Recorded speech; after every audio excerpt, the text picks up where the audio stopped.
आपल्या मनात शांतता असेल तर आपल्या घरातही शांतता नांदेल. आपल्या मनात जर सतत अस्वस्थता, चिंता, राग किंवा नकारात्मक विचार असतील, तर त्याचा परिणाम आपोआप आपल्या बोलण्यात, वागण्यात आणि घरातील वातावरणात दिसतो. मानसशास्त्र सांगते की प्रत्येक व्यक्ती स्वतःच्या मनस्थितीचा प्रभाव आपल्या आजूबाजूच्या लोकांवर टाकत असतो.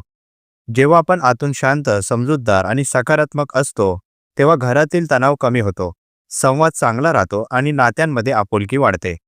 मनातील शांतता म्हणजे केवळ गप्प बसणे नव्हे, तर आतून स्थिर असणे, परिस्थितीला समजून घेऊन शांतपणे प्रतिसाद देणे. ध्यान, श्वसनाचे व्यायाम आणि आत्मचिंतन हे मार्ग मनशांतीसाठी प्रभावी ठरतात. आपण स्वतः बदललो की घरातील इतरही आपोआप बदलतात.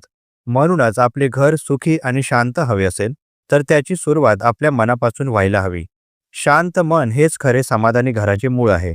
धन्यवाद.